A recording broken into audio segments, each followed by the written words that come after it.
एक कहानी है। एक व्यक्ति लोगों की मदद करना चाहता था। उसका मन बहुत अशांत रहता था। उसने कभी किसी की मदद नहीं की थी, इसलिए अब वह लोगों की मदद करना चाहता था ताकि उसके मन को शांति मिल सके।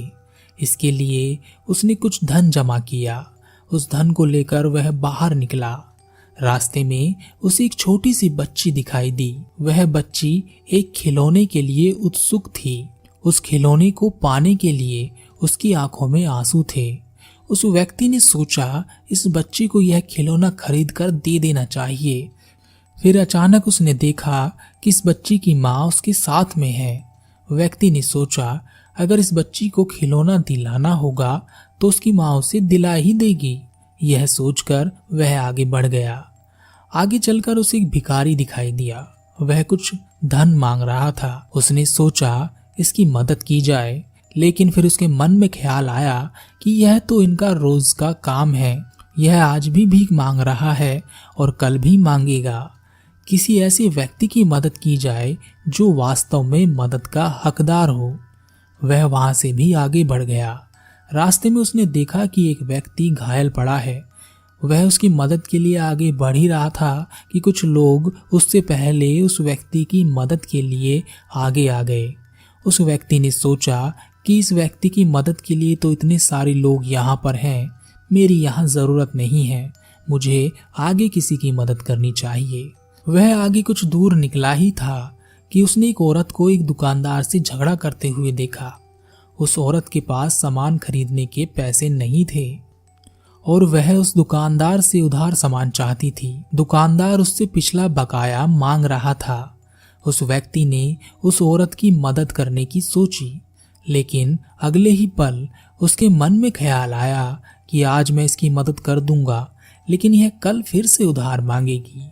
स्थिति तो वैसी की वैसी ही रहने वाली है। मुझे किसी और की मदद करनी चाहिए। वह वहां से कुछ कदम आगे बढ़ा, लेकिन हर कदम पर उसका मन बेचैन हो रहा था। अंदर से आवाज आ रही थी कि इस औरत की मदद कर देनी चाहिए। वह उसकी मदद करने के लिए पीछे मुड़ा और उसने देखा कि दुकानदार ने उस औरत को उधार सामान दे दिया है। तब उस व्यक्ति को बहुत खुशी हुई और सोचा चलो इस औरत की मदद तो हो गई, आगे किसी और को देखते हैं, शायद किसी को मदद की अधिक जरूरत हो। ऐसे करते करते उसका पूरा दिन निकल गया, लेकिन उसे कोई भी ऐसा नहीं दिखाई दिया जिसकी वह मदद कर सके और वह घर वापस आ गया। सोचने लगा कि मैं गलत था, इस दुनिया में किसी को मदद की जरूरत ही नहीं है।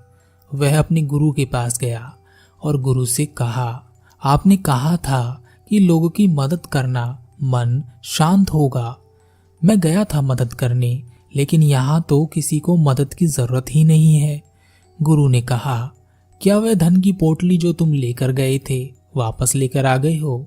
व्यक्ति ने कहा, हाँ वह तो मेरे पास ही है। गुरु ने कहा, कल फिर से जाना और देखना कि वह धन की पोटली इस बार तुम्हारे साथ वापस ना आए। कुछ भी करना, तुम्हें किसी ना किसी की मदद तो करनी ही पड़ेगी।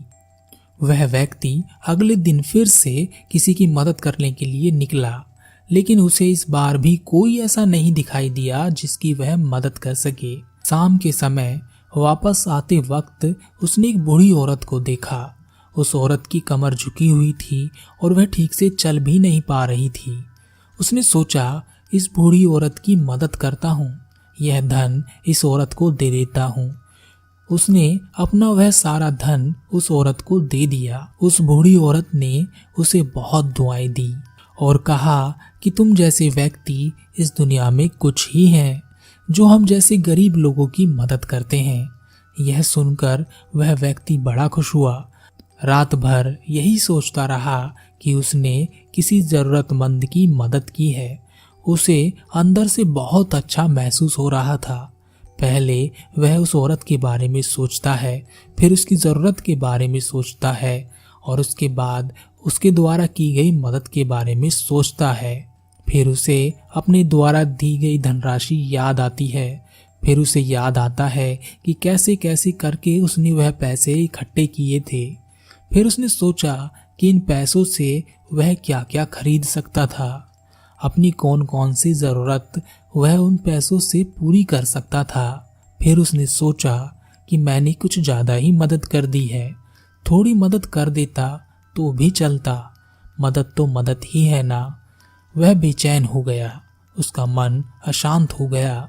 उसे लगने लगा कि उसने कोई गलती कर दी है।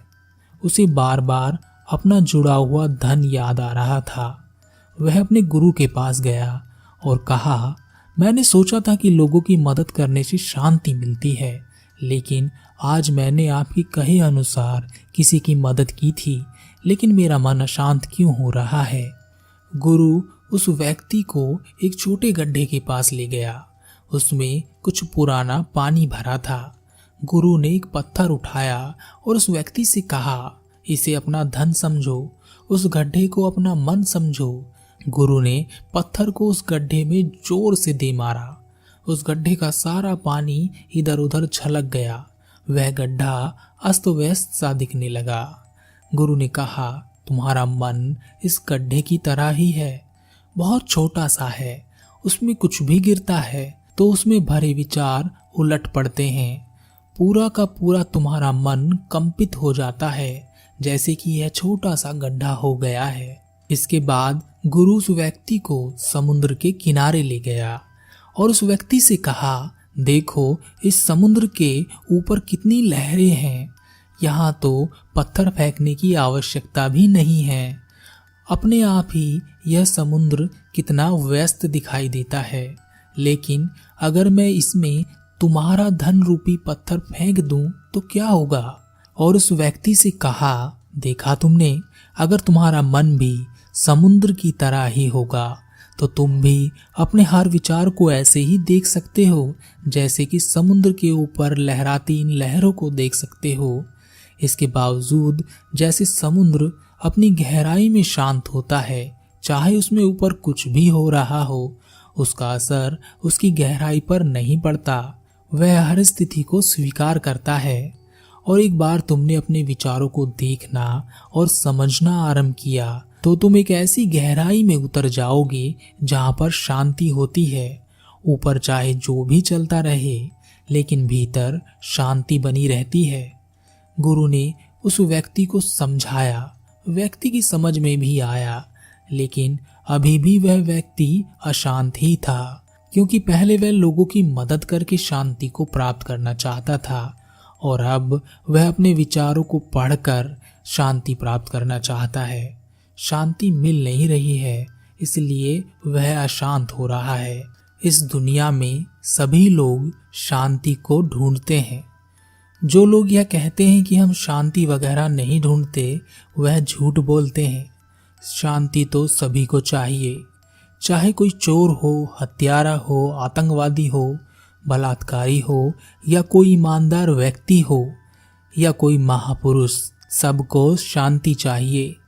बड़े से बड़ा बेईमान व्यक्ति भी शांति ढूंढता रहता है। वह अलग बात है कि उनके लिए शांति का मतलब आत्मसंतुष्टि होता है।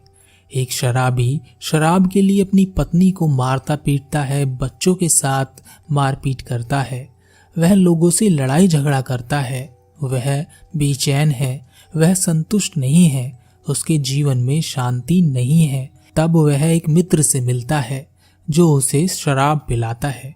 शराब के पहले घूंट से ही उसे संतुष्टि मिलने लगती है। उसे लगने लगता है कि जैसे वह अमृत पी रहा है, और शराब का नशा होते होते वह शांति को प्राप्त हो जाता है। उसे जो चाहिए था मिल गया है, इसलिए वह शांति से सो जाता है। लेकिन कुछ लोग इसका उल्टा भी करते हैं। शराब का नशा होने पर वह चीखने चिल्लाने लगते हैं, गालियां देने लगते हैं, या किसी खास व्यक्ति के साथ लड़ाई करने लगते हैं। और वह यह इसलिए करते हैं क्योंकि उनकी शांति, उनकी आत्मसंतुष्टि किसी व्यक्ति को भला बुरा कहने पर ही हो सकती है, और वह उसे होश में रहते भला बुरा नहीं कह पाते, इसलिए नशा करके कहते हैं। एक चोर बेचैन है, आज चोरी नहीं कर सका, अब वह जब तक चोरी नहीं करेगा बेचैन रहेगा, अशांत रहेगा।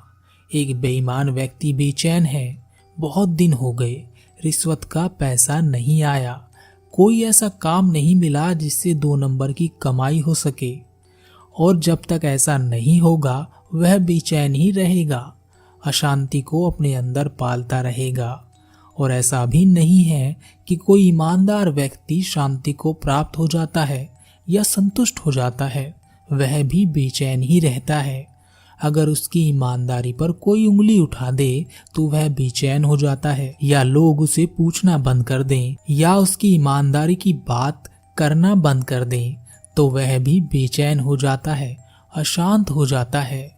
हम सब लोग चाहे जो भी हो आत्म संतुष्टि अवश्य चाहते हैं। बिना संतुष्टि के यह जीवन चल ही नहीं सकता। लेकिन हमारी समस्या यह है कि हम एक बार संतुष्ट होते हैं तो फिर दोबारा से संतुष्ट होना चाहते हैं, बार बार संतुष्टि चाहते हैं, हर बार नई चीज के लिए संतुष्टि चाहते हैं।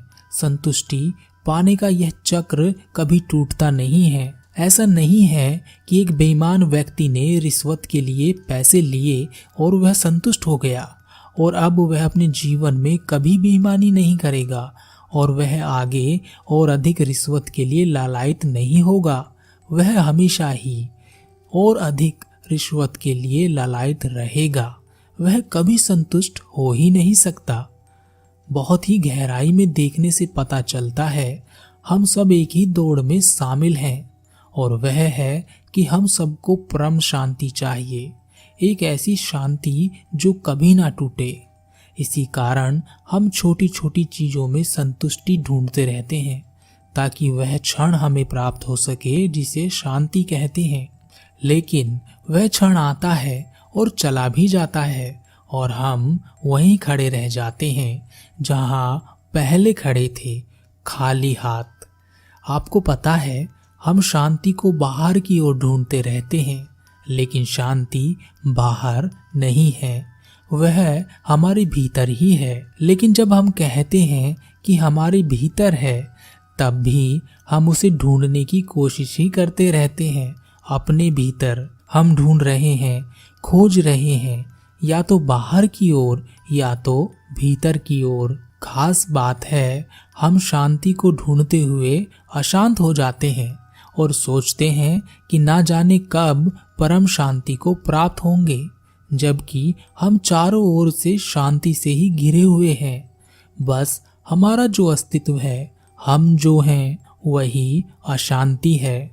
जब आप रात को सो जाते हैं तो सोते समय रात में एक ऐसा समय भी आता है जब आपका अस्तित्व छिन जाता है।